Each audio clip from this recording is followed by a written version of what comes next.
YouTubers మధ్య మరోసారి మాటల యుద్ధం మొదలైంది. ఏజూడ్ను మరోసారి అన్వేష్ టార్గెట్ చేశాడు. 14 ఏళ్ల అమ్మాయిని మానభంగం చేశాడన్న ఏజూడ్ వ్యాఖ్యలకు నా అన్వేష్ కౌంటర్ ఇచ్చాడు. వెనజువేలాలో అమ్మాయి తనకు చెల్లెల్లాంటిదని, అందుకే అన్నం పెట్టి దుస్తులు కొనిచ్చానంటున్నాడు అన్వేష్. బత్తాయినా కొడుక, చెల్లెలతో తప్పుడు సంబంధం అంటగడతావా అంటూ మండిపడ్డాడు. ఏసీ రూములో కూర్చొని వీడియోలు చేసే నీకే అంత ఉంటే ప్రపంచ యాత్రికుడిని నాకెంత ఉండాలంటూ కౌంటర్ ఇచ్చాడు. సీతాదేవిపై తాను చేసిన వ్యాఖ్యలు తప్పేనంటూ అన్వేష్ పశ్చాత్తాపడ్డాడు. ఈ వీడియోలో అన్వేష్ తన తప్పును ఒప్పుకున్నాడు. అయితే ఏజూడ్ని మాత్రం టార్గెట్ చేశాడు. అయితే గతంలో 14 ఏళ్ల అమ్మాయిని తాను అనుభవించారంటూ నా అన్వేష్ వీడియో చేశాడంటూ చాలామంది యూట్యూబర్స్ విమర్శించుకుంటూ వచ్చారు. అయితే అందులో ఏజూడ్ని మాత్రమే అన్వేష్ టార్గెట్ చేశాడు. ఏజూడ్ ఆ మాట అనడంతో, ఆ ప్రస్తావన తీయడంతో అన్వేష్ ఎన్ని రోజుల తర్వాత మళ్ళీ, గతంలోనే ఇద్దరి మధ్య మాటలు యుద్ధం జరిగింది, మళ్ళీ కొంత గ్యాప్ తర్వాత మళ్ళీ నా అన్వేష్ నన్ను అంత మాట అంటావా, తన నాకు చెల్లెల్లాంటిది, తనకి అన్నం పెట్టి బట్టలు కొనిచ్చానంటూ చెప్పుకొచ్చే ప్రయత్నం చేశాడు. మళ్ళీ ఇన్ని రోజుల తర్వాత దీని గురించి పర్టికులర్గా ఎందుకు చెప్పుకొచ్చాడు, అలాగే మళ్ళీ ఇప్పుడు ఎందుకు రియాక్ట్ అయ్యాడు, సీతాదేవిపై తాను చేసిన మాటలు తప్పేనంటూ ఇన్ని రోజుల తర్వాత అన్వేష్ ఒప్పుకున్నాడు. ఇవన్నీ ఒక వీడియో రూపంలో తాను విడుదల చేశాడు. ఒకసారి నా అన్వేష్ ప్రపంచ యాత్రికుడు ప్లాట్ఫామ్పై రిలీజ్ చేసినటువంటి ఆ వీడియోని మళ్ళీ చూద్దాం. ఒక అమ్మకి అబ్బకి పుట్టుంటే ముందు నాతో పెట్టుకొని తర్వాత నా ఫ్యామిలీ జోలికి రా. అది పక్కన పెట్టి ఇంకోటి విను. 14 సంవత్సరాలు పిల్లని చేసావు కదా, దాన్ని మానభంగం అంటారు. ఓకే, అరే అమ్మాయి నా చెల్లి, నా చెల్లికి 14 సంవత్సరాలు నిజమే. సో నీకేం తెలుసని, వెనిజులా దేశంలో మొత్తం దేశం సంకనాకపోతే అక్కడ ఆడపిల్లలందరూ ఒళ్ళు అమ్ముకొని బతుకుతున్నారు. అక్కడ 5,000 మంది ఉన్నారు. సినారియో చెప్తాను, 5,000 మందిలో 15 సంవత్సరాలు ఉన్నారు, 14 సంవత్సరాలు ఉన్నారు, 12 సంవత్సరాలు ఉన్నారు. ఇంకా చెప్పుకుంటూ పోతే 5,000 సంవత్సరాలు వాళ్ళు ఒళ్ళు అమ్ముకొని బతుకుతున్నారు 1000 రూపాయలకి.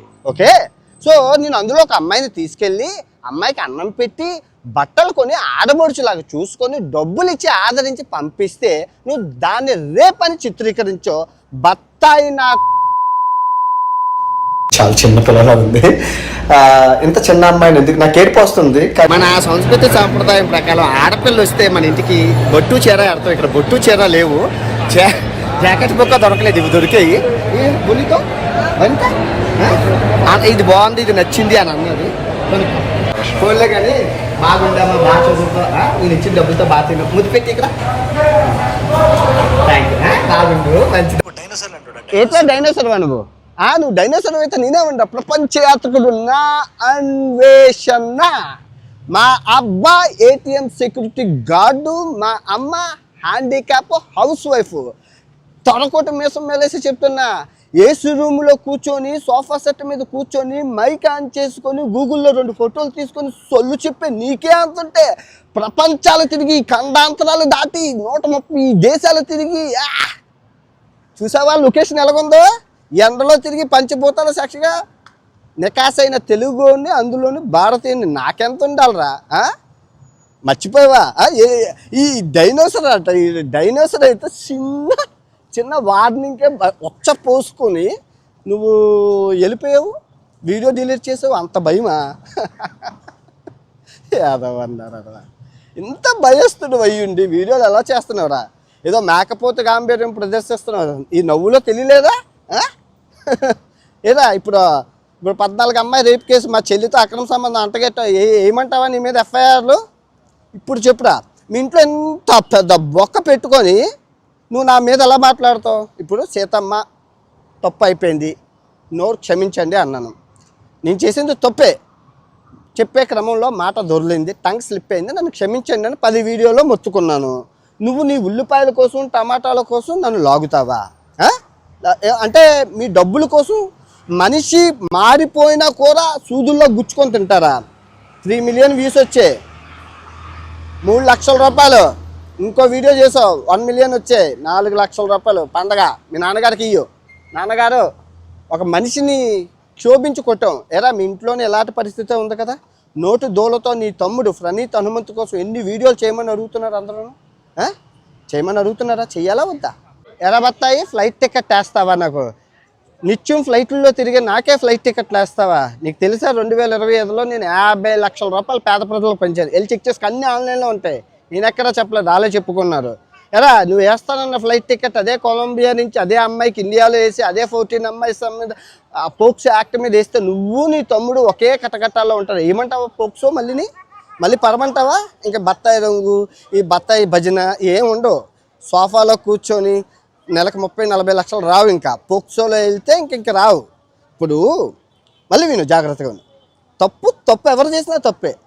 మహాభారతం చెప్పాను, రామాయణం చెప్పాను, మొత్తం మహాభారతాన్ని అయితే ఉపవాసం ఉంటుపూట ఉపవాసంతో నిష్ఠాగరిష్ఠుని 60 రోజులు చెప్పాను.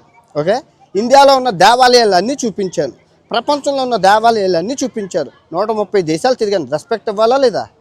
6 సంవత్సరాల నుంచి తిరిగిన రెస్పెక్ట్ ఇవ్వాలా లేదా ట్రావెలర్కి? ఒక హిందువు మీద హిందువు యుద్ధమా? పని పాట ఉందరా నీకేమైనా? సారీ చెప్పాను కదా. అన్ని చేసినోని సీతమ్మ తల్లిని నేను ఎందుకంటాను? మన దేశాన్ని నేను ఎలా చేయాలనుకుంటున్నాను రా. బత్తాయి అంటే ఆంజనేయ స్వామి మాల వేసిన వాళ్ళు అంటావు నువ్వు ఇలా చేస్తున్నావు. బత్తాయి అంటే ఆంజనేయ స్వామి, పళ్ళు పోతాయి నా కొడుకు. నిన్నెవడు అదే అంటాను. నీ తండ్రి ఐఏఎస్ అయ్యి ఉండొచ్చు, మీ తల్లి డాక్టర్ అయ్యి ఉండొచ్చు, కానీ నువ్వు నీ తమ్ముడు పూర్వం బోపు. బత్తాయికి ఆంజనేయ స్వామికి ముడిపెట్టి మత విద్వేషాలు రెచ్చగొడుతున్నావు. అరే ఇలా అవ్వద్దా మన దేశం? ఇలా అవ్వద్దా? ఇంకెప్పుడు అదే అదే అదే జై శ్రీరామ్, అదే బత్తాయి, అదే ఆంజనేయ స్వామి, అదే సీతమ్మ, అదే మతం మీద అలా తీసుకెళ్తూ ఉంటారా మీ బతుకులంతా? మీ బత్తాయి గ్యాంగ్ అంతానా? అభివృద్ధి అవేం వద్దు. ఎన్ని సమస్యలు ఉన్నా ఎన్ని వదిలేసి ఎన్ని రేపులు జరిగే. నిన్న బీహార్లో 8 ఏళ్ళ అమ్మాయిని రేపు చేశారా? 6 ఏళ్ళ అమ్మాయిని రేపు అది వదిలేసి అన్నీ మన త్రిపురలోని ఉత్తరాఖండ్ ఇండియాని చంపేశారు. అవన్నీ వదిలేసి దీన్ని క్షమించమని అడిగినా కూడా మీరు అలా కాకుల్లాగా గెద్దల్లాగా పీక్కొని తింటారా? ఒక విషయం చెప్పు, మీ ఇంట్లోని ఇదే సమస్య కదా, నీ తమ్ముడికి నోటు దోలే కదా. ఆడెళ్ళి సాయి ధర్మతేజ ఏదో అంటే సాయి ధర్మతేజ వెళ్ళి మీ తమ్ముడు పోక్సో యాక్ట్లో ఇరికించాడా? అనుభవిస్తున్నారా మీ ఫ్యామిలీ అంతా? నేనే అన్నాను రా, టంగ స్లిప్ అయినందుకు క్షమాపణ చెప్పాను. అది నేను కావాలని అనలేదు కదా. దొరికిందే తొరుగు అని ఒకటే స్కాట్ వేస్తే అందుకే అంటున్నాను. ఈ 2026 బత్తాయిలందరినీ జ్యూస్ పెంచడానికి ఒకడు వచ్చాడు. బత్తాయిలకి మొగుడు వచ్చాడని చెప్పి చరిత్ర చెప్పుకోవాలి, ప్రపంచం చెప్పుకోవాలి. వణికావా? చిన్న దానికి గిజ్జగా వణుకోయి వీడియో డిలీట్ చేసావా? ఇంక మరి 2026లో అలాగే ఉంటుంది. ప్రతి ఒక్కరు అరే నేను ఒక బూతు అనే మాట తీసేస్తే నేను హీరోని రా. నాకు తప్పులు ఎంచడానికి నాలో ఏమీ లేవు. 99% నేను సూపర్ హీరోని.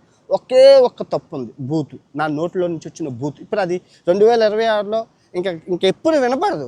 ఇంకా నా జ్ఞానంతో కొడితే షేక్ అయిపోద్దిరా, ఇండియా షేక్ అయిపోద్ది. నేను తిరిగిన 135 దేశాలకి నుంచి ఇండియా కంపేర్ చేస్తూ చెప్తే ఏం చైనా సిరీస్ మర్చిపోయావా? షేక్ చేశానా లేదా? ఏం జుంబాంబే వీడియోతోని తెలుగు రాష్ట్రాల్లో పార్టీ భవిష్యత్తు మార్చేశాను రా. అది నా వీడియో పవర్ అలా ఉంటుంది. కరెక్ట్గా పాయింట్ మాట్లాడితే షేక్ చేస్తా. తెలుగు ప్రజలు అన్వేషణ తోపు దమ్ముంటాపు ఎందుకంటారో తెలుసురా? ఇంతమంది కుక్కలు అడుస్తున్నా త్వరకొట్టి ఇంకా మీసం ఎలాస్తున్నారు చూడు. అందుకు వాళ్ళకి తెలుసు అవతలోడు మామూలు. అరే బెట్టింగ్ యాప్లప్పుడు ఒక్కొక్కరిని షేక్ చేశాను రా, పోయించాను ఒక్కొక్కరిని. దుబాయ్లో పారిపోయిన వాళ్ళు ఉన్నారు, అజ్ఞాతంలోకి వెళ్ళిపోయిన వాళ్ళు ఉన్నారు, దేశం వదిలి పారిపోయిన వాళ్ళు ఉన్నారు. అది మన హవా. ఇదిగో నేను యూట్యూబ్లోకి వచ్చాక పొడిచింది ఏంటో నేను చెప్తాను చూడు. ఫస్ట్ యూట్యూబ్లోకి వచ్చి 6 సంవత్సరాలు ఫస్ట్ వచ్చి రాగానే MCN అనే మాఫియా ఏదైతే ఉందో యూట్యూబ్లో అది పీకేశాను. ఒక్క MCN క్రియేటర్ కూడా ఇప్పుడు బతికలేరు, అందరూ చచ్చిపోయారు. చెక్ చేసుకో. ఆ తర్వాత ఈ 6 సంవత్సరాలు ఒక్క రూపాయి ప్రమోషన్ కూడా చేయలేదు. మార్కెట్లో 5 బిలియన్ వ్యూస్ నాకు ఉన్నాయి. నేను ఏ రోజు డబ్బు కాసిపోయాను. నన్ను డబ్బుతో కొనలేడు ఎవడు, ప్రేమతో కొనగలడు.